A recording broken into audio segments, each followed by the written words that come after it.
c'est une occasion que nous ne voulons pas rater, de donner à l'Esprit de Dieu, de parler à notre cœur et de mettre une lumière dans notre cœur pour nous aider dans notre marche chrétienne. Hein? Pour nous aider, parce que si nous sommes nés de nouveau, nous avons donné notre vie à Jésus, commence pour nous ce que l'on appelle la marche chrétienne, c'est-à-dire marcher avec Christ, avec Jésus. Hein? Et le Seigneur veut nous montrer comment marcher avec lui. Et c'est par sa parole qu'il nous instruit. Et j'aimerais faire une lecture dans Genèse chapitre 4. On va commencer par relever un point que je ne sais pas si vous avez remarqué.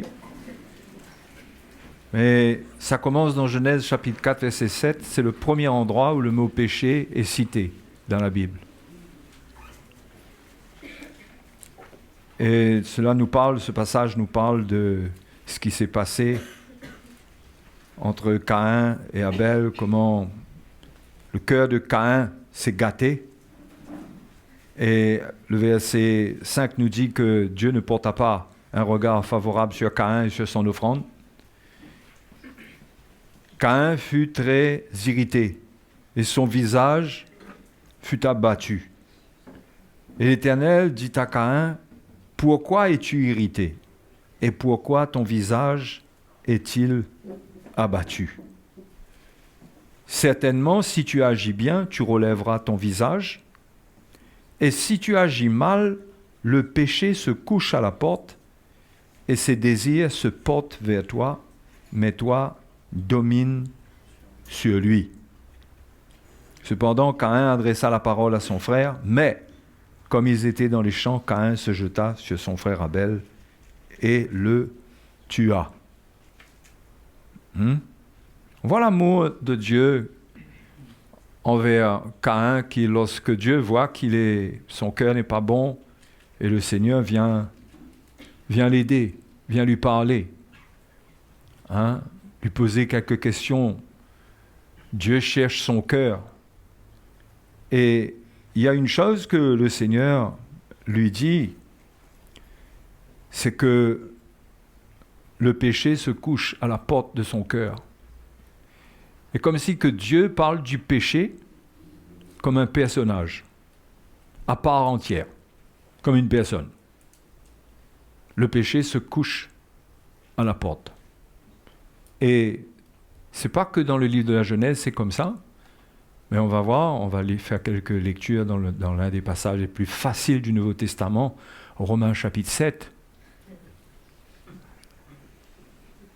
Et pour bien comprendre l'œuvre du péché et quelle est notre position, quelle est l'attitude qu'on doit prendre, on doit arriver à avoir le regard de Dieu sur le péché tel qu'il est, comment Dieu le voit. Dieu ne voit pas les choses comme nous, mais Dieu veut nous enseigner comment lui, il voit toutes choses. Vous savez comment ça s'appelle? Ça s'appelle avoir la connaissance de Dieu. La connaissance de Dieu, c'est pas connaître des choses à propos de Dieu, mais c'est connaître les choses comme Dieu les connaît.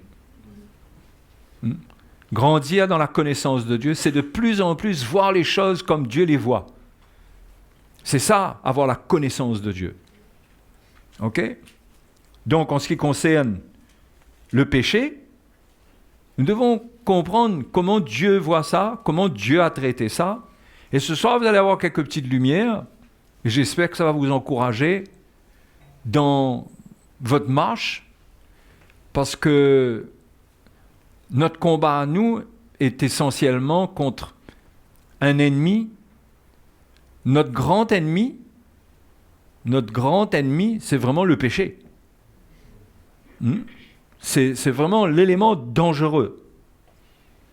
Et cela, je ne dis pas en contradiction à ce que je vous ai parlé il y a quelque temps, bien sûr, que Jésus a tout accompli pour que nous ayons une victoire totale. OK? L'Épître aux Romains nous dit qu'il n'y a maintenant aucune condamnation pour ceux qui sont en Jésus. L'œuvre de Jésus-Christ à la croix est telle que celui qui fait ce que Dieu lui demande, le péché ne dominera pas sur lui.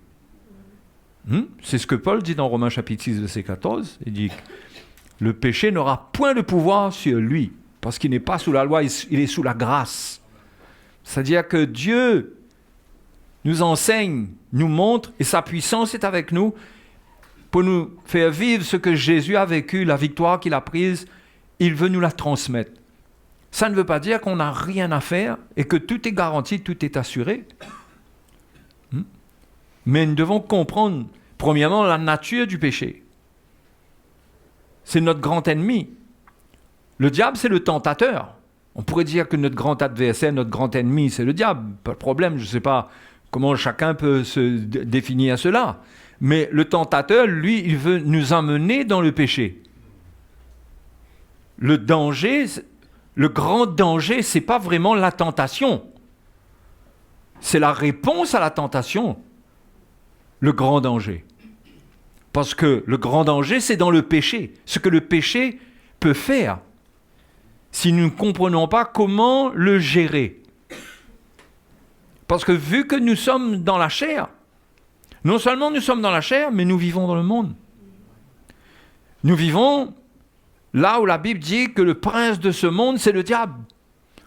Et tout son système s'est fait pour valoriser le péché, pour entraîner vers le péché. Et par le péché, le diable veut entraîner l'humanité vers la perdition. Et c'est pareil pour nous, nous devons veiller sur nous, parce que le but de la tentation, c'est pas juste nous faire passer un mauvais quart d'heure.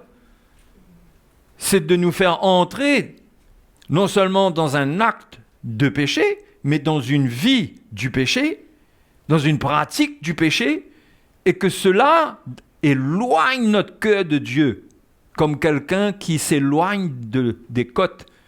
Quand il est en train de nager, il est pris dans un courant. Il n'a plus de force pour revenir. C'est là où l'ennemi veut nous amener. Et que le Seigneur, les jeunes, que le Seigneur ouvre vos yeux, à nous tous d'ailleurs, pour comprendre un peu mieux le danger qu'il y a dans le péché et quelle est surtout la victoire, comment Dieu nous appelle à prendre notre victoire sur le péché. C'est pourquoi, pour le comprendre, il y a une dissociation du péché avec le pécheur dans la parole de Dieu dans pas mal d'endroits. Comme là où ça commence, le péché se couche à la porte. Dieu parle à Caïn et il dit, mais domine sur lui. C'est comme si Caïn a fait quelque chose qui est comme on appelle ça une entité en dehors de lui, quelque chose qui existe, qui a sa propre vie, qui a son propre fonctionnement. Et le péché, finalement, il est comme ça. Il y a un but dedans, il a sa vie, il y a des intentions. Et une fois qu'il est lancé, eh ben, il va porter des fruits, il va faire des choses. C'est pourquoi si on veut marcher avec le Seigneur, il faut savoir l'arrêter. Non? Il faut savoir l'arrêter. Et ce que le Seigneur a fait nous permet, nous accorde la grâce d'arrêter l'œuvre du péché. Il ne peut pas dominer sur nous. Il dominait sur nous quand on ne le connaissait pas. Mais le Seigneur a dit aux Juifs, vous connaîtrez la vérité vous rendra libre. Vous êtes esclaves du péché, mais la vérité vous rendra libre. Et si on va dans Romains chapitre 7,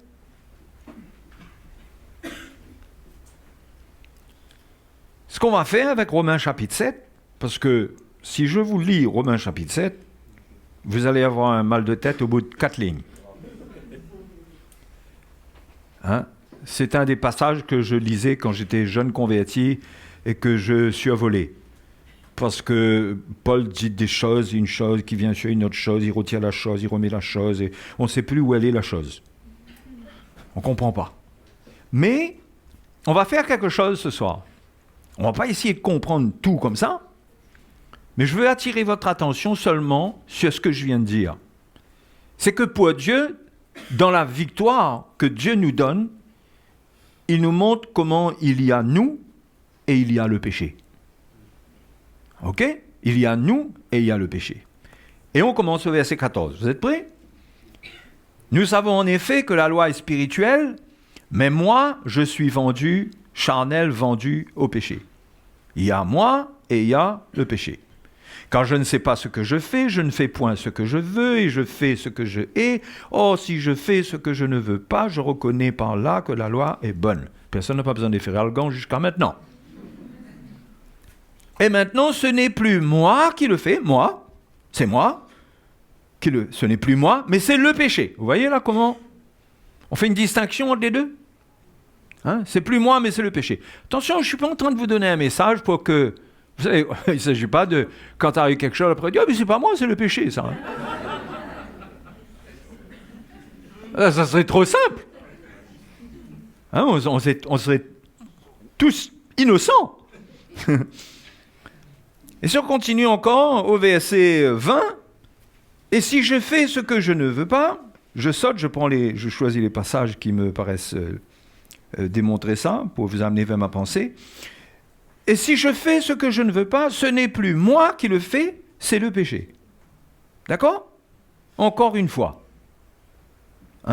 Donc, on voit que le Seigneur, il veut nous montrer cette victoire, et même, il veut tout d'abord nous montrer comment il voit les choses. Comment il voit les choses et qu'est-ce qu'il a fait. Si vous commencez même avant cela, chapitre 7, verset 8 et tout, ça parle du péché, de moi, vous allez lire, vous allez trouver cela. Ok? Donc, qu'est-ce qui s'est passé? Dans Romains chapitre 8, verset 1, Paul annonce une bonne nouvelle. Après avoir parlé de son combat avec ce péché, il annonce une bonne nouvelle. Il s'écrie devant Dieu, gloire à Dieu, qu'il y a une libération pour nous. Qu'il y a une libération. Et il dit, il n'y a maintenant aucune condamnation pour ceux qui sont en Jésus-Christ. En effet, la loi de l'esprit de vie en Jésus-Christ m'a affranchi de la loi du péché et de la mort. La loi de l'esprit de vie en Jésus-Christ. Ouais, c'est ça notre victoire. C'est la vie qu'il y a en lui. Cette vie-là, elle se manifeste par une loi. Une loi, c'est quelque chose qui est actif, contre lequel on ne peut rien. Si vous sautez, par exemple, d'un avion, qu'est-ce qui va se passer? Sans parachute. Vous allez vous écraser. C'est une loi, c'est la loi de la pesanteur. D'accord? Même si vous essayez de voler, ça ne va pas marcher. On ne peut rien contre ça. Donc, contre la loi du péché, il n'y a rien qui peut nous affranchir de la loi du péché, si ce n'est la loi de l'esprit de vie en Jésus-Christ. C'est-à-dire, quelqu'un qui marche avec Jésus, qui donne sa vie à Jésus, lui, il peut ne pas s'écraser, lui, quand le péché... Quand il tombe, s'il tombe, la loi de l'esprit de vie en Jésus-Christ le rattrape. Vous comprenez là? La loi de l'esprit de vie en Jésus-Christ m'a affranchi de la loi du péché et de la mort. Car chose impossible à la loi, parce que la chair la rendait sans force, Dieu a condamné le péché dans la chair. Vous voyez comment Dieu voit le péché? Il voit le péché dans la chair. Depuis bien avant cela, on a démontré que Paul parle du péché, il parle de moi et du péché. Et c'est quelque chose que Dieu, lui, il a vu. Et Dieu voit nos cœurs, Dieu connaît notre cœur et notre vie. Avant cela, au chapitre 7, si on remonte un petit coup, on voit que Paul dit, au verset 22, au verset 21, « Je trouve donc en moi cette loi, c'est-à-dire cette force irrésistible, c'est que quand je veux faire le bien, le mal est attaché à moi. Car je prends plaisir à la loi de Dieu. » Ça, c'est le cœur du chrétien. C'est le cœur du croyant authentique, sincère. Il aime la loi de Dieu. Et Dieu sait que quelqu'un peut aimer la loi de Dieu, mais pourtant, le péché peut le piéger. Et que le problème, c'est pas lui. Lui, il veut. Il aime le Seigneur. C'est votre cas à vous? Il aime la parole de Dieu. Mais on se sent impuissant. pour mettre en pratique cette parole. Pourquoi? Parce qu'il y a une loi du péché en nous. Il y a quelque chose qui est fort et qui nous pousse vers le mal. C'est pourquoi l'apôtre Paul dit que c'est la loi de l'esprit de vie en Jésus-Christ qui nous affranchit de cette loi-là, qui nous libère de cet effet de la loi du péché. Et comment c'est venu? C'est venu par la mort de Jésus-Christ à la croix, parce qu'à la croix, Dieu a condamné le péché dans la chair. C'est pourquoi, regardez, on continue à lire. Dieu a condamné le péché dans la chair en envoyant à cause du péché son propre Fils dans une chair semblable à celle du péché. Donc Jésus est venu dans la chair, et ce qui s'est passé, lui il n'avait jamais péché, mais cette chair-là, c'était une chair semblable à celle du péché, c'était pour qu'il triomphe du péché qui est dans cette chair. Lui n'a pas péché, mais la nature du péché, s'il s'ouvrait, s'il sortait un peu de la volonté de Dieu, cette nature de la chair se serait aussi manifestée au travers de lui pour l'égarer. Mais le Seigneur n'a jamais péché.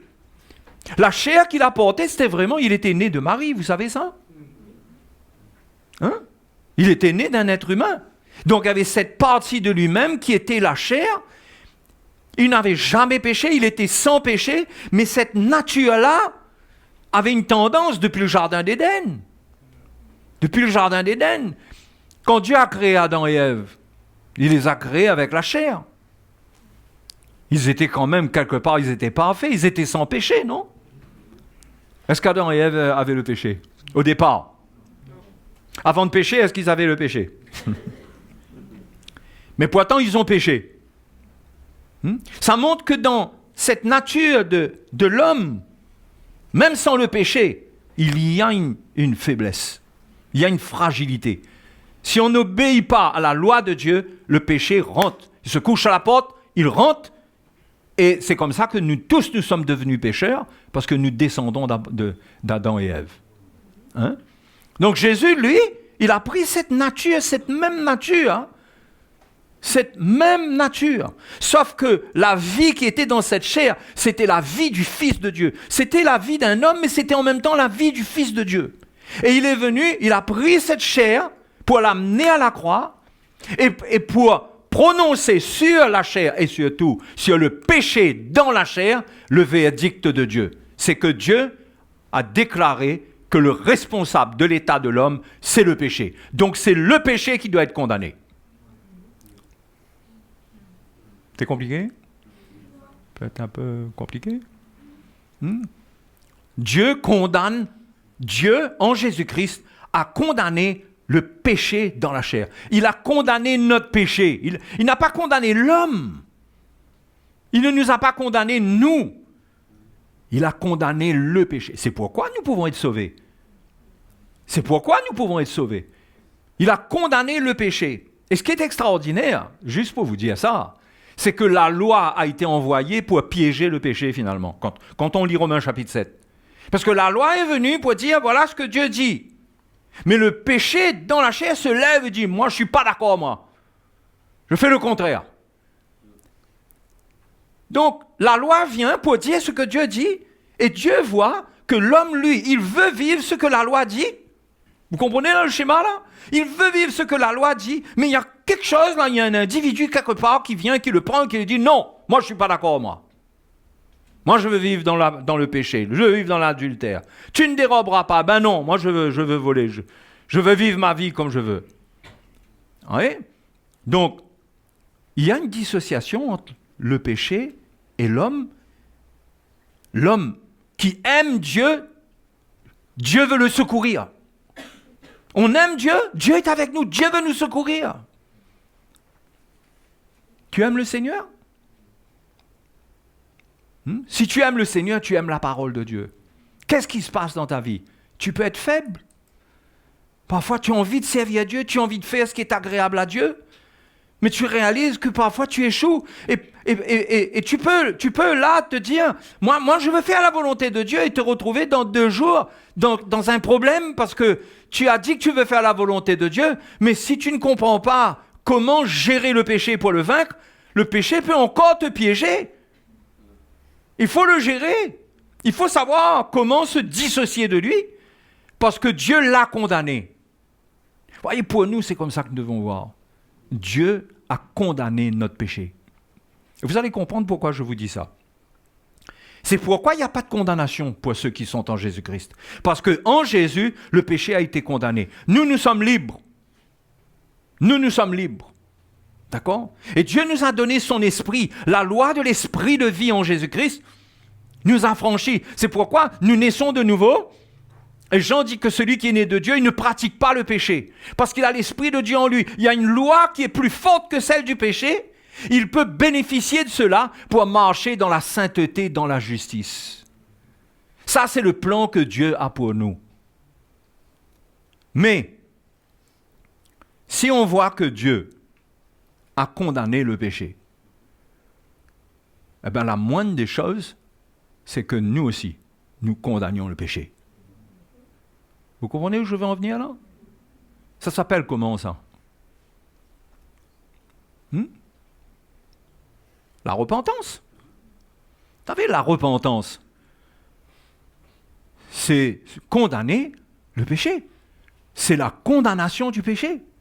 C'est ne pas être d'accord. C'est-à-dire qu'il peut arriver que quelque chose de mal se manifeste au travers de moi, mais moi-même, je ne suis pas d'accord avec ce que le péché en moi veut me faire vivre, et je le condamne. Comprenez, pour qu'on comprenne bien tout cela, Paul, il dissocie tout ça. Il dissèque, il met de côté le péché, il dit moi, la loi, l'esprit, pour qu'on comprenne bien. Et le but, c'est de comprendre que le péché, Dieu l'a condamné, lui, à part, Dieu l'a condamné. Nous sommes libres, nous. Mais maintenant, nous sommes appelés, nous aussi, comme Dieu, à condamner le péché. Cela veut dire se repentir. C'est pourquoi un des fondements de la marche chrétienne, c'est la repentance. C'est-à-dire un état de cœur où en nous, déjà, avant même que quoi que ce soit se passe, on a un état d'esprit qui condamne le péché. Mais si nous sommes déjà dans notre cœur associés avec le péché, à la recherche du péché, nous serons vaincus. Dieu veut faire une œuvre dans notre vie pour que nous puissions prendre une position claire par rapport au péché. Ça ne veut pas dire qu'on ne tombera jamais. Mais, quoi que ce soit qu'il arrive, on aura de quoi répondre. On va faire ce que Dieu a fait. On va faire ce que Jésus a fait. Si on se joint à Jésus, si on s'unit à Jésus dans ce qu'il a fait, dans le verdict qui a été prononcé sur le péché, si nous aussi on est d'accord avec ça, on a un amen, ça veut dire que quoi que ce soit de mal qui se manifeste dans notre vie, on condamne cette chose. On condamne. On n'est pas d'accord. Et si on n'est pas d'accord et on condamne, on se repent, Dieu n'a pas de problème avec nous parce qu'il a condamné le péché. Ce n'est pas nous qui le condamne. Donc quand il voit que nous condamnons ce qui n'est pas bon, nous sommes nous aussi libres. Puisque on se joint au verdict de Dieu. D'accord? Dans le tribunal de Dieu, Dieu a déclaré le péché coupable. Maintenant, il arrive quelque chose avec nous, Dieu continue à voir, lui, qu'il y a nous, il y a moi, il y a le péché. Et il voit que j'applique ce que le verdict a déclaré, la sentence qui a été ordonnée, moi aussi je l'applique. Dieu ne peut pas être contre moi. Dieu est avec moi dedans et il me pardonne. Ce que Dieu nous demande, mes frères et sœurs, c'est de toujours condamner le mal. C'est d'être toujours disposé à condamner le mal. Le problème dans la vie des chrétiens souvent, c'est qu'on cherche à se justifier. On essaye d'expliquer pourquoi ça m'arrive, qui est l'auteur de ça. Et on essaye de sortir de là innocent. Parce que ce que je suis en train de vous dire, ce n'est pas pour sortir de là innocent, c'est pour vous dissocier, c'est de savoir que vous avez eu une connivence, une complicité jusqu'à un certain niveau, et maintenant vous renoncez à ça. Et Dieu est d'accord. On se repent, on se dissocie de cela, le Seigneur nous pardonne, et nous recommençons à marcher avec le Seigneur d'une manière libre, libre du péché. C'est pourquoi ce que je veux vous dire, c'est qu'une clé pour marcher dans la victoire, c'est la repentance. La victoire, ce n'est pas la perfection. La victoire, ce n'est pas la perfection. Bien que quand on grandit avec le Seigneur, on va mûrir, on va apprendre de plus en plus de victoires sur la manifestation du péché. Mais la grande victoire, c'est quand nous condamnons le péché. Parce que c'est ça la victoire de la croix. C'est la victoire que Dieu nous demande de proclamer et pour laquelle Dieu nous demande de nous tenir. C'est que Jésus est venu pour condamner le péché. Nous aussi, nous condamnons le péché. Quand c'est exposé, on ne va pas essayer de justifier, essayer de couvrir, essayer d'expliquer, mettre la faute sur l'autre. Vous savez, souvent, c'est comme ça. Ah ben tu sais, c'est pas moi qui ai commencé, c'est lui, c'est elle qui a commencé. Moi je voulais pas, c'est l'autre qui m'a entraîné. Au lieu de prendre sa responsabilité par rapport à ce péché qui est là, qui est entré, qui s'est manifesté, et de se dire, j'ai été complice avec lui, mais je ne suis plus d'accord. Je me repens. Vous voyez? Et c'est très simple. Et c'est important de marcher comme ça avec le Seigneur. Et c'est comme ça qu'on marche dans la lumière. Qu'on marche dans la lumière, qu'on reste dans la lumière. L'apôtre Jean dit, si nous disons que nous n'avons pas de péché, nous nous séduisons nous-mêmes, nous mentons, nous faisons Dieu menteur. Et nous marchons dans les ténèbres. D'accord? Mais quand on reconnaît simplement que c'est vrai, je suis un complice. C'est vrai que j'ai été séduit, mais je ne suis pas d'accord. Et quand je suis dans cette attitude où je ne suis pas d'accord et je cherche de l'aide, je confesse, je reconnais, Dieu me libère. Personne ne peut pas me juger parce qu'à la croix, Dieu ne m'a pas jugé. J'aurais pu être jugé si à la croix, Dieu m'avait jugé et condamné. Mais aucun chrétien ne peut être condamné et jugé lorsqu'il se repent. C'est pourquoi je vous dis, n'ayez pas peur. Si vous avez besoin d'aide, peut-être que vous êtes prisonnier de quelque chose, n'ayez pas peur. Nous comprenons, nous avons encore du chemin à faire. Nous, les serviteurs de Dieu. Mais nous comprenons le cœur de Dieu et ce que Dieu veut faire. Et les chrétiens doivent entrer dans une confiance envers les bergers pour chercher de l'aide, pour reconnaître où est-ce qu'ils ont échoué, où est-ce qu'ils ont certaines luttes. Je ne dis pas que d'une manière systématique, ce n'est pas un principe, mais c'est bon d'avoir cette lumière pour ne pas traîner, pour ne pas subir et rester dans les ténèbres où le péché, la condamnation nous fatigue, alors qu'on pourrait être totalement libéré parce que c'est le verdict prononcé par Dieu à la croix que le péché a été condamné, que ce n'est pas nous. Pourquoi vivre sous condamnation si nous avons été libérés de la condamnation et c'est le péché qui a porté la condamnation? Pourquoi? Et parfois on a besoin d'aide, on manque de lumière, on est tellement assailli dans nos pensées, par des attaques, par de l'accusation. On a besoin d'une parole vivante, d'une aide, pour que la lumière nous libère de cela. Vous voyez? Et je vous dis, il faut vivre dans cet esprit de repentance, il faut se repentir, sortir sous toute condamnation. Et que si quelque chose arrive, c'est très simple, on se repent. Et Dieu nous libère. Et on continue à marcher avec le Seigneur. Et si on est vrai, on ne va pas recommencer à tomber volontairement. On ne va pas se dire « Ah, ben c'est bon de tomber parce que Dieu me relève. En même temps, je goûte au péché. » On n'aura pas ce raisonnement-là. Celui qui est né de Dieu, il n'a pas ça. Si tu aimes le Seigneur, tu ne peux pas vouloir pécher. Mais le péché, c'est quelque chose qui peut se manifester dans ton chemin, dans ta vie. Une tentation, ça vient. Le tentateur, c'est quelqu'un de réel. Déjà, la source de la tentation, Jacques nous dit, elle est dans notre propre chair. Par la convoitise. Cette convoitise qui se manifeste. Elle produit le péché et le péché amène la mort. D'accord ? C'est-à-dire que nous ne sommes pas bien. Nous sentons que nous avons un grand malaise. Mais le Seigneur, mes frères et sœurs, le Seigneur veut nous faire marcher dans la liberté, libre de ses condamnations, et de savoir que nous sommes des enfants de Dieu. Vous avez de grands combats aujourd'hui, mais Dieu sait de quoi est fait ce siècle, ce monde. Dieu sait avec quoi vous êtes en contact. Vous allez à l'école, et Dieu connaît le combat que vous avez. Il sait. Il sait que votre génération fait face à des tentations terribles. Cela ne justifie pas que vous puissiez vivre dans le péché, mais Dieu sait et il veut vous aider. Il veut vous aider. Mais il faut faire ce qu'il dit. Il ne faut pas devenir partenaire du péché, parce qu'à la croix, Dieu l'a séparé. Il nous a séparés du péché. Il a condamné le péché, il l'a mis d'un côté, et nous sommes là, il nous renvoie libres. Nous sommes libérés en Jésus-Christ. Alléluia. Et ça vient par la repentance. Il faut apprendre à se repentir devant le Seigneur de tout son cœur. Il faut faire attention d'être dans des raisonnements où on se dit « ouais, mais ça va recommencer, c'est la 3e fois que je demande pardon. » Non, mon frère, si tu ressens que tu n'aimes pas ça, 3e fois, 4e fois, repens-toi.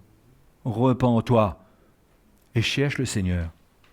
Et cherche le Seigneur. La loi de l'esprit de vie doit agir fortement dans ta vie. Ne reste pas comme ça.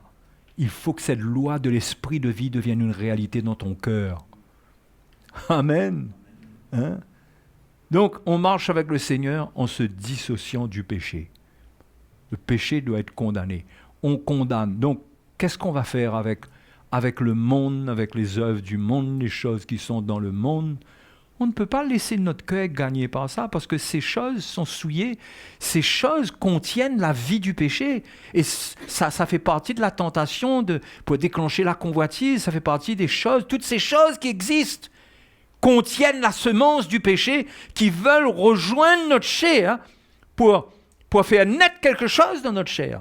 Vous savez, qu'est-ce qui naît? Des liens. Des liens. De l'addiction. La demande. On a commencé une fois, ça demande une 2e fois, ça demande une 3e fois. C'est pourquoi dès que ça commence, si on a échoué quelque part là, il faut se repentir tout de suite. Il faut brûler cette petite racine-là et chercher à être rempli du Saint-Esprit. Hein? Amen. Ça c'est important. Être baptisé dans le Saint-Esprit. Déjà quand on est né de nouveau, on a une certaine mesure de l'Esprit. Mais c'est important de ne pas rester là, le chrétien qui, bon, ben ok, il n'y a pas de condamnation, ok, Dieu m'a pardonné, mais après quoi? Il te faut la loi de l'esprit de vie. Il faut que tu marches selon l'esprit, c'est ça qu'il faut. C'est là-dedans qu'il faut rentrer. Il faut comprendre c'est quoi marcher selon l'esprit. C'est quoi marcher selon l'esprit? Alors, ce que je suis en train de vous dire pour la repentance, c'est vrai aussi pour le pardon, hein?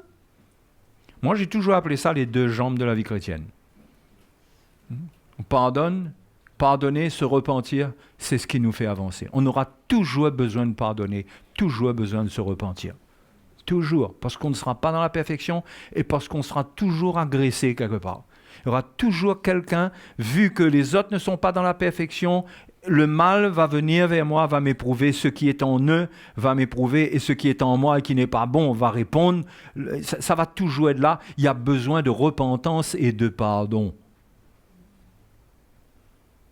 Amen. Hein? Ne jamais laisser traîner dans son cœur le péché de l'amertume. Il faut chercher le Seigneur, se repentir, pardonner et se débarrasser de ça. Pour ne pas devenir esclave de ce que ça peut produire. Un cœur mauvais, amer, on perd la paix, on perd tout. Vous savez, par l'amertume, on peut tout perdre. Et c'est sûr que votre vie, c'est sûr qu'elle n'est pas simple. Notre vie, au fait, notre vie à nous tous, elle n'est pas simple. La vie dans ce monde, c'est pas simple. Mais peut-être certains d'entre vous, en tant que jeunes, vous vivez dans un contexte de foyer compliqué. Peut-être c'est pas la joie de vivre, peut-être c'est pas la joie de vivre tous les jours chez vous.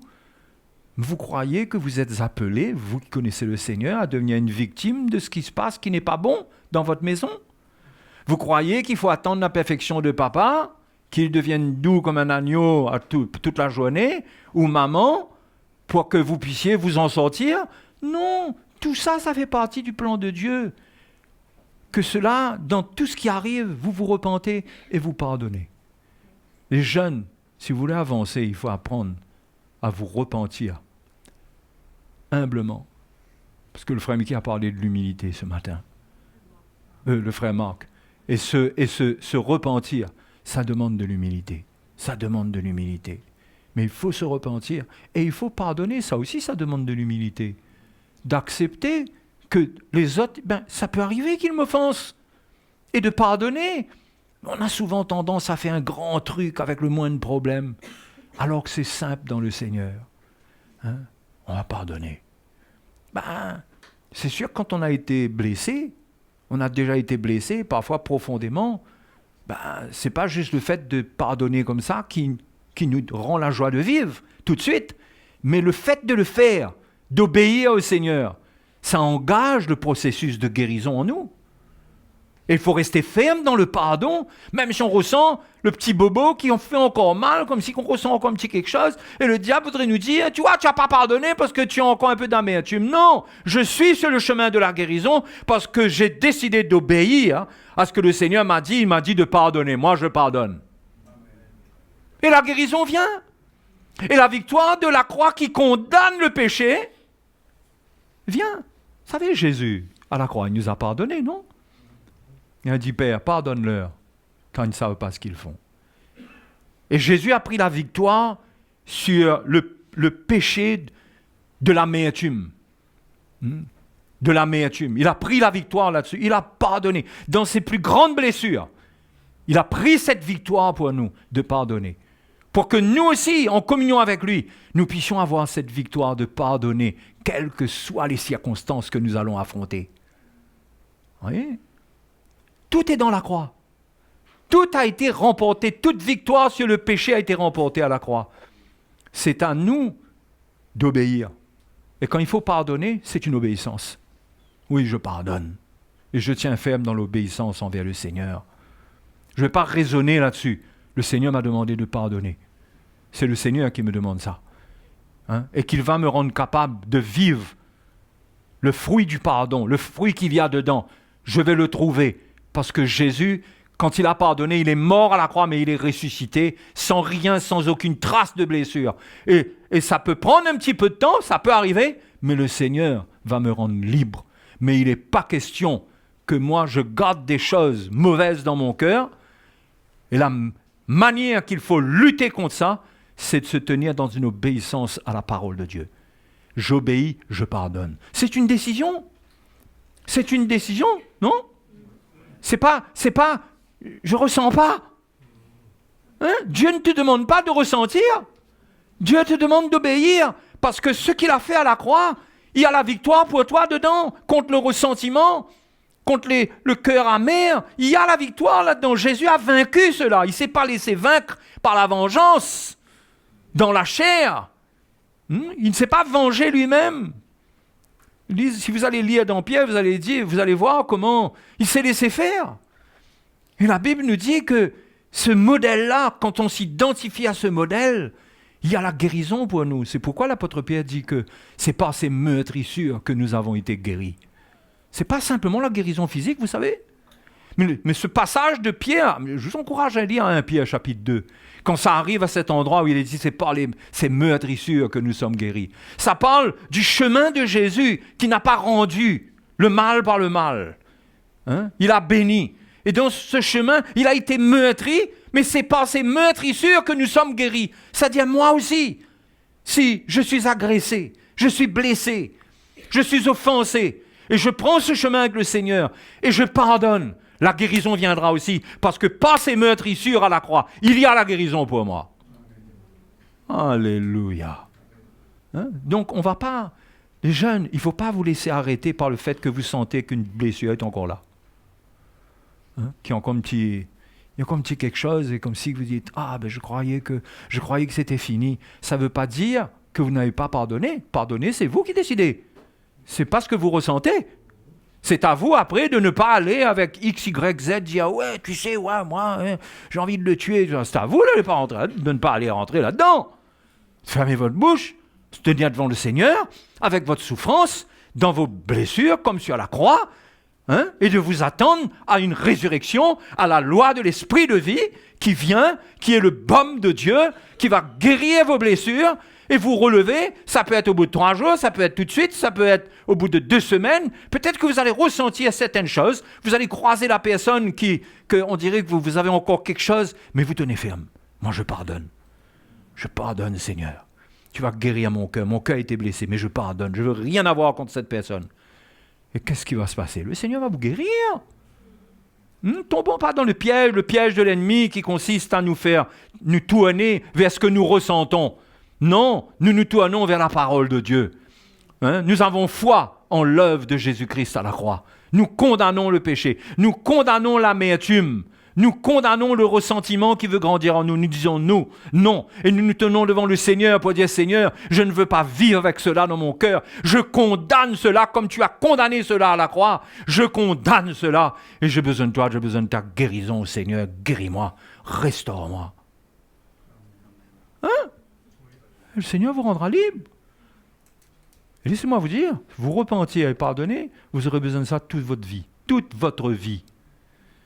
Personne n'est exempt. Moi, j'ai déjà... Il y a eu un moment où j'avais l'impression que, pourquoi est-ce que... cette amertume, cette histoire d'amertume, là, un jour, je suis passé par un chemin où j'ai vraiment été blessé. J'ai goûté à la blessure. En étant un ancien, blessé. Et pendant plusieurs jours, je luttais avec ça. Et je disais au Seigneur, je ne veux pas et tout, et je luttais, et c'était là, c'était une souffrance. Mais je proclamais, je déclarais le pardon, mais je sentais que j'étais blessé à l'intérieur. Vous savez où a été le remède? Le remède a été quand j'ai été voir le frère. Ça, c'était mon expérience, ça ne veut pas dire que tout le monde doit faire ça. Quand j'ai été voir la personne avec qui j'ai eu un problème. Pas pour l'attaquer, mais pour lui dire, tu sais, en moi, il y a un problème par rapport à toi, parce que j'ai mal vécu telle situation. J'ai souffert à ça. Et vous savez, les frères et sœurs, quand j'ai ressenti le cœur de ce frère qui était un autre ancien, et quand il m'a parlé, je ressentis son cœur, j'ai senti la guérison. J'ai aimé en moi. Et que c'était fini. Fini! Pas de ressentiment, rien. Le pardon n'était plus seulement une déclaration, c'était quelque chose qui vivait en moi maintenant. Oui? Mais il faut persister. Et pas juste se dire, non, j'arrive pas. Non, on y arrive. On y arrive. La victoire qui triomphe du monde et qui triomphe de toutes ces choses-là, c'est la foi. On tient ferme. On croit dans le Seigneur. Alléluia. Bon, je ne sais pas où vous en êtes là. J'ai fait c'est pas une parenthèse, parce que c'est dans mon cœur aussi de vous dire cela. Mais ça fait partie du combat dans la vie chrétienne, de pardonner. Et souvent, on a besoin aussi de pardonner des choses parce qu'on cherche aussi des problèmes, parce qu'on n'est pas obéissant, on est repris, parfois on est blessé à cause de notre orgueil. C'est pourquoi si on marche dans l'humilité, ça nous épargne beaucoup de choses. Quand on marche dans l'humilité, il y a des blessures qui ne nous atteignent pas. Il y a des choses qui ne nous atteignent pas. Mais quand nous sommes tellement attachés à notre propre personne, à notre vie, facilement on est blessé. On dit qu'on ne nous comprend pas. Mais l'important, c'est que le Seigneur, il sait où tu es. Et l'important, c'est que tu t'associes à ce que Dieu déclare. Et que tu condamnes le mal. Et le mal, il faut que tu le condamnes, pas les gens. On a tendance à condamner les autres, à mettre la faute sur eux. Et ça, c'est malsain. Ça ne peut pas nous aider à être délivrés. Quand le mal se manifeste en moi, je n'ai pas à juger l'autre qui a provoqué le mal s'il a une part dedans. C'est Dieu qui s'occupera de lui. Moi, ma part à moi, c'est de lui pardonner ce qu'il a fait. Et de m'examiner moi-même et de me juger moi-même, de juger ce péché, de le condamner et pas condamner l'autre. Au contraire, qu'est-ce que le Seigneur a dit? Qu'il faut prier pour ceux qui nous maltraitent. Non? Maltraiter, c'est un mot fort. Parfois, on n'a pas besoin d'être maltraité pour être blessé. Parfois, on parle de notre blessure comme si on a été maltraité. Quand on regarde la chose, parfois, c'est simplement quelqu'un est passé à côté de nous, ne nous a pas dit bonjour, on est blessé. On est blessé, comment ça se fait qu'il ne me dit pas bonjour? On peut avoir différents niveaux de fragilité. C'est pourquoi il nous faut grandir dans le Seigneur et chercher le cœur de Dieu et chercher à être rempli de l'Esprit, être couvert de cette cuirasse de la charité, de l'amour, servir Dieu pour que l'amour de Dieu soit dans notre cœur pendant qu'on est dans le service. Cet amour va être là et on va être moins vulnérable. Il ne faut pas rester fragile dans notre petite coquille. Mais il faut chercher à devenir invulnérable. Parce que nous aurons besoin, quelque part, de ce côté invulnérable. On aura besoin, on ne sera jamais totalement. Mais il y a une maturité, il y a quelque chose que Dieu veut faire en nous, de telle manière que le péché qui est dans les autres ne nous fatigue pas, ne nous détruit pas. On ne peut pas laisser le mal qui agit au travers des autres nous détruire. Sinon, la vie chrétienne, elle est fragile. S'il n'y a pas de victoire contre ça, tous les jours, on est vaincu. Mais ce que Jésus a accompli nous donne la victoire. Dans les faiblesses des uns et des autres, dans tout ce qui peut se manifester, on peut avoir un cœur où on pardonne, où on comprend, et non seulement on pardonne, mais l'amour de Dieu nous fait faire un pas avec eux pour servir Dieu avec eux. Finalement, vous savez souvent ce qui se passe, c'est que quand on règle un problème avec quelqu'un, on est encore plus soudé à lui après. Oui, on est plus soudé, comme si que la soudure, vous savez qu'une soudure, le frère Bernard pourrait confirmer ça, ou les frères qui sont dans les soudures, mais quand on fait une soudure, l'endroit où c'est soudé, apparemment, là, pour casser là, peut-être casse après, mais à côté, mais la soudure elle-même, c'est pareil dans l'esprit. Quand on a surmonté des blessures, on a pardonné, et on a manifesté l'amour. Vous savez, on veut être trop passif devant ces choses-là. On ne réalise pas que la parole de Dieu, c'est sérieux. Quand la Bible dit « ton ennemi, donne-lui à manger ». Vous savez, bon, je ne dis pas qu'il faut appliquer ça d'une manière littérale. Si tu as quelque chose contre quelqu'un et la personne te voit débarquer avec une barquette. D'accord ? C'est pas un truc technique comme ça. OK ? Mais qu'est-ce que la parole de Dieu nous enseigne ? Il dit « ne te laisse pas vaincre par le mal ». Mais surmonte le mal en faisant ce qui est bien. Mais ça, c'est la victoire sur le péché, sur l'amertume. Quelqu'un nous a blessés, c'est notre ennemi, c'est notre adversaire. Faisons quelque chose de bien pour lui, de tout notre cœur, comme Jésus même ferait pour lui. Mais il faut pratiquer ces choses. Là, le problème, c'est qu'on est en train d'être vaincu dans notre état et on ne fait rien. On dit « Oh Seigneur, mais j'arrive pas. » Fais-lui du bien, va le servir.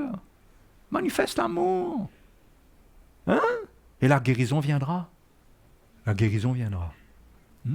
ne sommes pas appelés à nous laisser vaincre par le mal.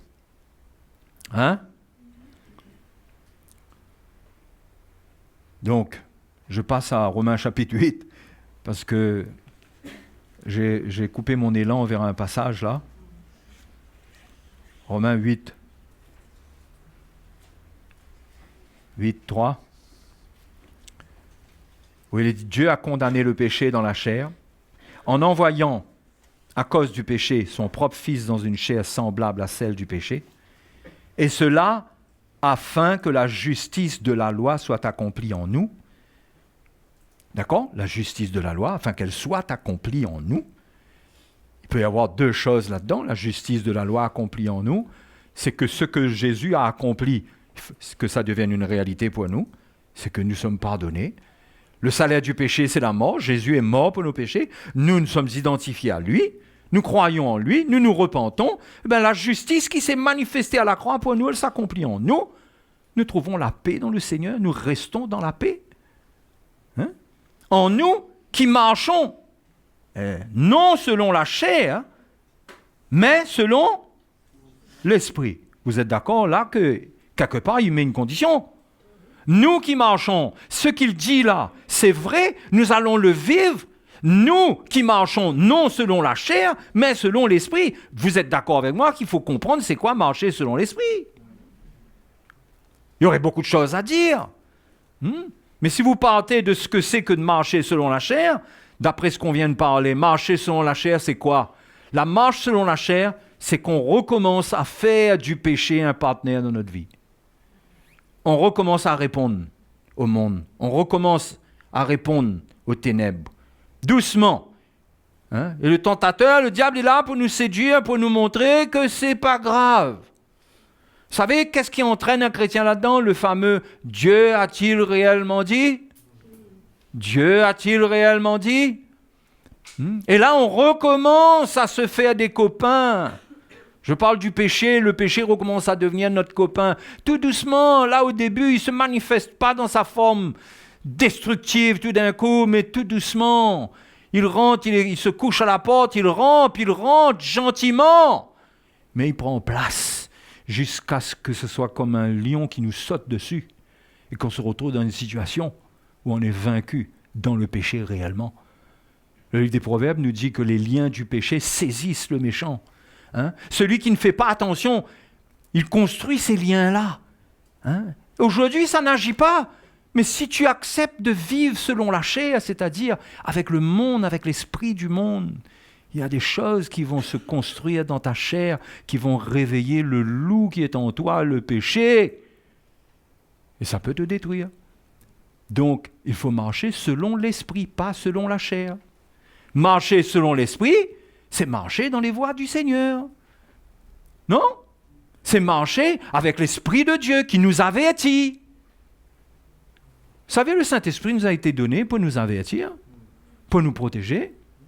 Hein? Si on marche selon l'Esprit, ça veut dire que quand on va vouloir faire quelque chose dans la chair, l'Esprit de Dieu s'oppose. Dans Galates chapitre 5, il est dit que les deux sont en opposition. Okay? Et l'Esprit de Dieu, si on ne l'attriste pas, si on est dans une attitude où on veut lui obéir, il va nous parler, il va nous faire ressentir. Ça, c'est pas bon. Il y a un piège là-dedans. Éloigne-toi. Et là, on marche selon l'esprit. Eh bien, on ne tombe pas dans le piège du diable.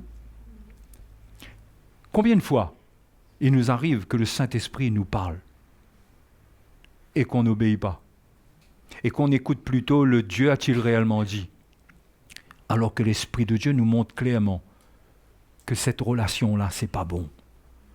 Il faut permettre à Dieu de rendre témoignage de ce que lui, il ressent, comment lui, il ressent ce que tu es en train de faire là par rapport à toi. Il faut permettre à Dieu de nous parler, il faut avoir un cœur ouvert, il nous faut avoir cette attitude, Seigneur, parle-moi, conduis-moi. Et que l'Esprit de Dieu nous avertit. Et si l'Esprit de Dieu nous avertit, on va éviter de continuer dans la chair, on va se séparer de ça, et on va continuer dans l'Esprit, on va rejoindre ceux qui servent Dieu, par exemple. Combien de fois on peut tomber dans un piège de mauvaises relations, alors que l'Esprit de Dieu nous a parlé? Hein? Des pièges d'amourettes. Vous savez, les amourettes. Hein? Et parfois, on sent... Vous savez, la parole de Dieu est claire, que nous sommes séparés des gens du monde. Il n'y a pas de plan de Dieu pour nous avec quelqu'un qui n'est pas dans le Seigneur. Est-ce que c'est clair pour vous, ça? Vous savez, la parole de Dieu dit ça, c'est suffisant. L'Esprit de Dieu n'a pas besoin de me dire ça. Je dois être d'accord avec ça. Mais si déjà tu n'es pas d'accord avec ça, l'Esprit de Dieu ne t'avertira pas quand il y aura un danger à ce niveau. Parce que déjà tu n'es pas d'accord avec la parole de Dieu. C'est pour ça que je dis qu'il faut cette attitude où on est d'accord avec la parole de Dieu et on condamne le péché. Oui, je condamne le fait que je puisse tomber amoureux de quelqu'un du monde. Ça doit être en moi. C'est trop? Ça devrait déjà être en moi. Maintenant, je vais à l'école ou je ne sais pas trop quoi, tout d'un coup je sens que il dit quelque chose. C'est quelque chose qui tape dans l'œil là. Mais j'ai cette parole de Dieu en moi. Et là, l'Esprit de Dieu me fait comprendre. C'est pas pour toi. Et l'Esprit de Dieu m'encourage. Détourne-toi. Détourne-toi. Et je vais avoir l'aide du Saint-Esprit à l'école et partout pour m'éloigner comme Joseph, pour fuir la femme de Potiphar et ne pas tomber dans son traquenard. Pas question. Oui, mais à la base, il faut être d'accord avec la parole de Dieu.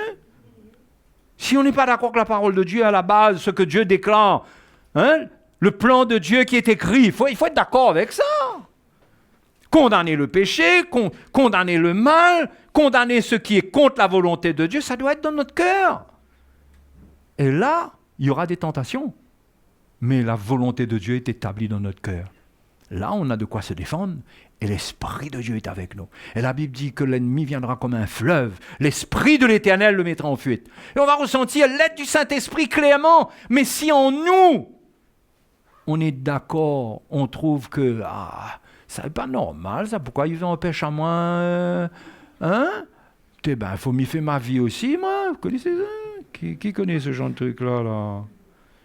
Il faut que tu fasses mon expérience. Mais ça, c'est l'esprit du monde, ça. Quelle expérience tu vas faire? Quelle expérience tu vas faire? Il faut qu'au-dedans de toi, tu sois établi avec la parole de Dieu. Mon Dieu sait ce qui est bon pour moi et ce qui n'est pas bon pour moi. Ce qui n'est pas bon pour moi, il l'a déjà déclaré. Donc, si quelque chose se manifeste dans mes émotions et que pendant une nuit, je ne dors pas avec, je vais crier à Dieu de me libérer de la pensée de ce quelqu'un-là qui me hante les nuits. Comme si que là, ça c'est un plan merveilleux.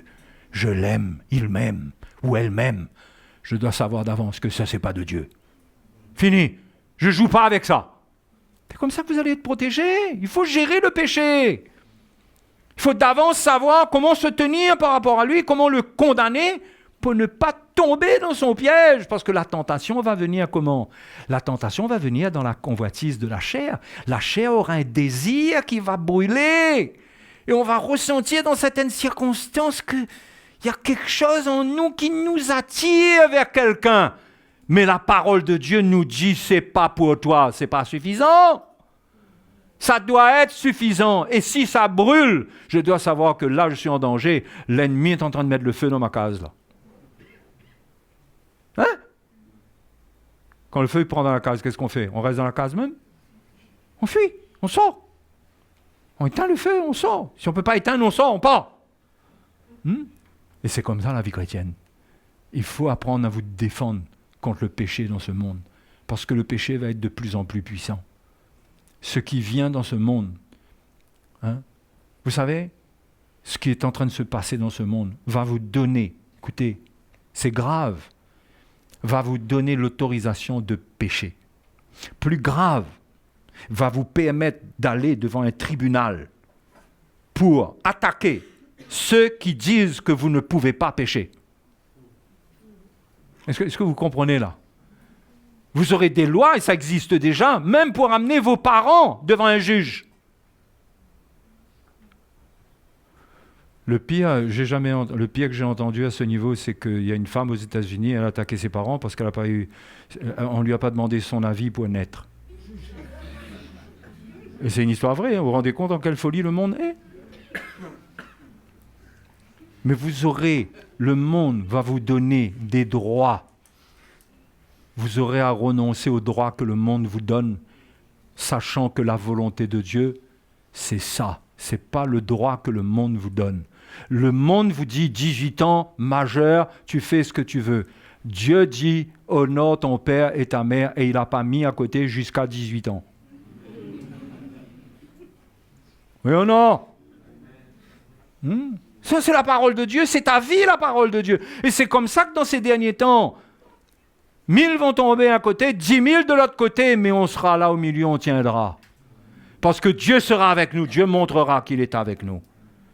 Mais vous savez, si vous vous associez au péché, si vous en faites votre partenaire, si vous ne vous repentez pas, et vous faites du péché votre partenaire, vous risquez de couler avec. C'est dangereux.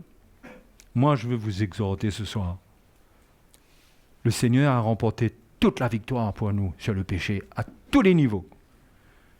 Mais il faut se repentir et il faut pardonner. Il ne faut pas le laisser rentrer. Et il faut marcher selon l'Esprit. On obéit au Saint-Esprit. On obéit au Saint-Esprit. On entend du Saint-Esprit. On est né de nouveau. On est baptisé du Saint-Esprit. On est rempli du Saint-Esprit. Il y a suffisamment de l'Esprit en nous pour ressentir le témoignage de Dieu. Et on obéit à l'Esprit. Et là, on marche selon l'Esprit. Qu'est-ce que Paul dit ensuite? L'affection de la chair? C'est là qu'il dit. Personne n'est en hypo, là? Non, on va finir là-dessus. Verset 5 de Romains 8. Ceux, en effet, qui vivent selon la chair s'affectionnent aux choses de la chair, tandis que ceux qui vivent selon l'esprit s'affectionnent aux choses de l'esprit. Et l'affection de la chair, c'est la mort, tandis que l'affection de l'esprit, c'est la vie et la paix. Hein? C'est pas ça qu'on cherche. On cherche la vie et la paix. Mais qu'est-ce qui amène la mort? C'est-à-dire un état. L'état de vie du monde. Ténèbres, triste, tourmenté, désorienté, perdant le goût de vivre, tombant dans la dépression, envie d'en finir avec notre vie. Qu'est-ce qui produit ça? C'est ce que la Bible appelle la mort. C'est la vie de la chair. Quand le péché est là, quand on affectionne, le chrétien aussi, quand il affectionne la chair, c'est-à-dire quand il aime cette collaboration, cette coopération avec l'esprit du monde et que en lui, il répond. Hein? Il y a un nouveau film, il faut regarder. Il y a une nouvelle mode, il faut rentrer dedans. Et sa chair, il affectionne la chair, il répond. Mais on ne voit pas que là-dedans, il y a des pièges qui viennent.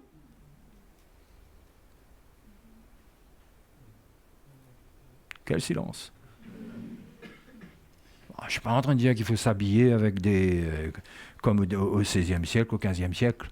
Machin. Mais je dis qu'il faut faire attention que notre vie, c'est une affection de la chair. Nous aimons les choses du monde. Nous aimons ce dernier modèle-là. Là. Mais j'aime ça, je veux ça. Et vous savez, c'est ça qui produit des luttes avec nos parents.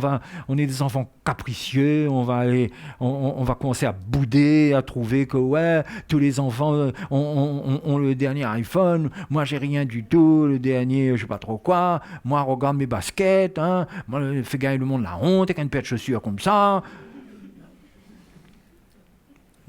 Ça crée des luttes dans la maison avec les parents, ça amène des atmosphères vraiment exécrables, comme pas possible, des trucs horribles, au lieu de se dire, de vivre, d'affectionner les choses de l'esprit et de laisser Dieu prendre soin de nous. Hein? Et quand on marche selon l'esprit, le Seigneur prend soin de nous. Il prend soin de nous depuis les pieds jusqu'à la tête. S'il faut un soulier, tu auras un soulier. Tu n'as pas besoin d'être un enfant qui est dans la convoitise, qui se bat, qui est en querelle, mais Dieu va créer une sensibilité quelque part et tu seras béni et tu vas voir que c'est tellement extraordinaire d'avoir pour Père, le Père céleste, qui promet qu'il prend soin de nous. Et on va arrêter de mettre la pression sur nos parents pour toute chose. Hein? On va arrêter. Et on va contribuer à ce qu'il y ait la paix dans la maison. Parce que l'affection de l'esprit, c'est... On a lu là, c'est quoi? La vie et la paix. Et l'affection de la chair, c'est quoi? C'est la mort. C'est-à-dire les disputes, le mécontentement, le cœur qui se gâte, le ressentiment, les conflits. On ne mange pas à table, on boude, on va dans sa chambre, on se sépare, C'est l'affection de la chair, ça amène la mort là où nous sommes. Les jeunes, nous sommes appelés, vous êtes appelés à amener la vie là où vous vivez. Dans votre maison, dans votre foyer, vos parents, dans votre relation avec eux, dans votre service. Hein, être là, vous avez de l'énergie. Hein, vous ne vous laissez pas aller devant des écrans. Hein? Je ne suis pas en train de dire il faut, ça c'est pas mon truc, chacun doit voir comment il se tient dans tout ça. Mais vous ne vous laissez pas aller à devenir esclave de rien. Mais vous savez que si vous affectionnez trop les choses du monde, là, c'est l'affection de la chair. La mort est dedans. Laissez-moi vous dire, la mort est dedans. Quand vous regardez un film, là, vous trouvez la vie dedans. Vous savez, moi j'étais un amateur de cinéma comme pas possible. Ouais. Mais qu'est-ce qu'il y a dans un film? Il y a toutes sortes de choses qu'il ne faut pas regarder. C'est quoi? C'est la mort du péché. Et ça nous tourmente, ça crée des luttes. Après on se dit, je suis découragé parce que je ne suis pas bien. Mais marche selon l'esprit, éloigne-toi des choses impures, purifie-toi, cherche Dieu. Il t'accordera la grâce de te relever. Ne dis pas simplement, le Seigneur m'a pardonné pendant le camp, maintenant c'est ok, maintenant je peux me remettre en roue libre à nouveau. Allez, c'est reparti. Mais non. Tourne-toi vers le Seigneur. Cherche les bonnes relations. Cherche ceux qui invoquent le Seigneur avec un cœur pur. Ne cherche pas les gens qui sont dans les émotions, dans la chair. Ne cherche pas celui qui connaît tous les acteurs, tous les chanteurs, toutes les musiques du monde pour te recommander un album, un film. Cherche celui qui connaît les passages de la Bible pour t'encourager. Cherche la prédication qui va t'encourager. Et tu sais que ce que tu vas tirer dedans, la vie et la paix. Et quand tu as la vie et la paix, tu es bien. Tu crois, toi, que le monde va te donner la vie et la paix? La Bible déclare que dans ces choses, c'est la mort. C'est la mort qui nous attend. Jeunes gens, soyez zélés. Sortez de ces choses. Sortez. Hein? Oui ou non? Sortez. Et croyez-moi, ne dites pas, ah, j'y arriverai pas. Tu y arriveras. Cherche le Seigneur. Tu es dans ce camp pour que Dieu te fortifie. La prochaine étape, tu chercheras le Seigneur, tu seras là où il faut. Tu ne seras pas parfait, mais Dieu sera avec toi. Et si tu faillis, repens-toi. Dissocie-toi du péché. Dis non, je condamne. Et tu te relèves et tu continues. Hein? Ne dis pas, ah, ben là, recommencer. Ben non, moi, ça c'est ma destinée. C'est ma destinée de tomber. Ben non. Vaut mieux arrêter là même parce que je n'aurai pas le temps de profiter. Vous comprenez où est-ce que ça peut nous mener, ces raisonnements-là? Hein? Non. Donc, je vous exhorte vraiment de tout mon cœur. La victoire est totale. Hein? La victoire est totale. Mais il faut nourrir votre foi et croire dans la parole de Dieu. La parole est vraie. Ce que Dieu dit doit devenir votre vérité et votre vie. Ça doit devenir votre style de vie. La vérité, ça ne doit pas être un message auquel on dit Amen seulement. Ça doit devenir votre vie. Dieu dit ça, ça c'est ma vie. Je suis en lutte, mais Dieu a dit ça. Cette lutte-là n'est pas normale. Le Seigneur va me libérer. J'irai chercher un frère pour prier pour moi. J'irai chercher une sœur pour prier avec moi. Mais je sais que ce n'est pas la volonté de Dieu. Dieu me sortira de là. Le Seigneur cherche des enfants comme ça. Ça, ce sont ses enfants. Amen.